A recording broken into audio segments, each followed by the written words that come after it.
Sir లోపలికి entry అంటే common మ్యాన్గా మిమ్మల్ని ఎంట్రీ అయినప్పుడు మీరు స్టేజ్ మీద ఏం చెప్పారంటే మాస్క్ అక్కడ ఉన్న వాళ్ళు ఎవరైనా మాస్క్ వేస్తే మాస్క్ తీస్తా అని చెప్పారు.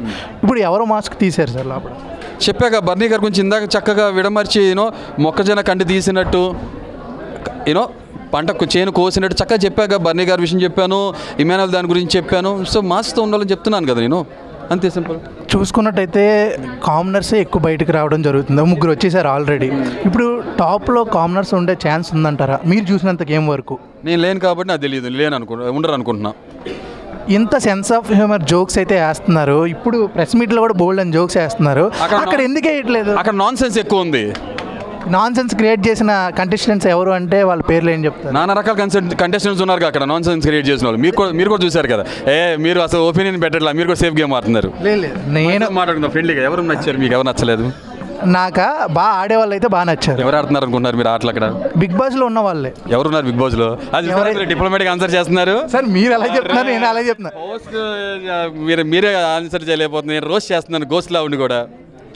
ఇంత సెన్స్ ఆఫ్ హ్యూమర్ జోక్స్ అనేది అక్కడ వాడకపోవడానికి రీజన్ ఏంటి? అక్కడ సెన్స్లెస్ పీపుల్ ఉన్నారు కాబట్టి. ఇప్పుడు అక్కడ ఉన్న వాళ్ళందరూ సెన్స్లెస్ అంటున్నారా మీరు?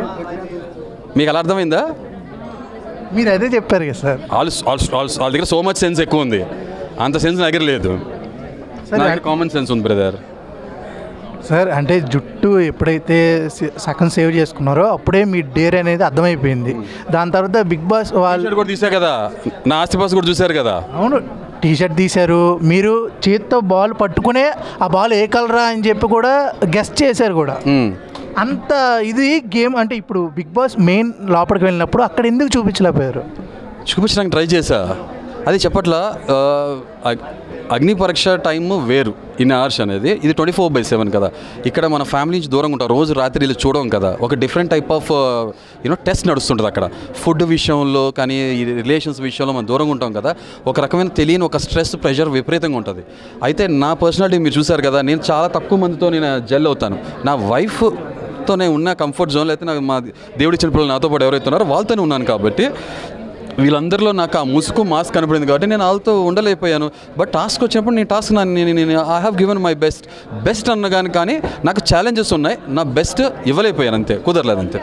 బిగ్ బాస్ కర్ణుడు చావుకి ఎన్ని కారణాలు అంటే అలా నాకు కూడా అదే పరిస్థితి. ఇప్పుడు అంటే గుడ్డు దొంగతనం ఆల్రెడీ జరిగినప్పుడు మీరు ఎంత ఫైర్ అయ్యారో అన్నీ తెలుసు. మరి థమ్సప్ దొంగతనం అప్పుడు మీరు కూడా థమ్సప్ దొంగతనం చేశారు కదా, అప్పుడు మరి క్వశ్చన్ చేయలేదు ఎవరు? ఇప్పుడు మిమ్మల్ని వచ్చి ఎవరైనా కొట్టి వెళ్ళిపోయారు అనుకో, అతను వెళ్ళి కొట్టగా మీరు సపోర్ట్ కొట్టుకుంటారు లేదా? నేను అదే చేశాక, అంతే. ఇప్పుడు ఫైనల్గా టాప్ 3 అంటే ఎవరి పేర్లు చెప్తారు సార్? హృదయ మానవ్ 1లో ఉంటారు. బయటకు వచ్చిన వాళ్ళు కాదు. హరిత హరీష్. అరే బయటకు ఎందుకు వచ్చా, మీ మనసులోకి వచ్చా కదా నేను. ఓకే సార్, ఫుల్ ఇంటర్వ్యూలో కలుద్దాం. బాయ్.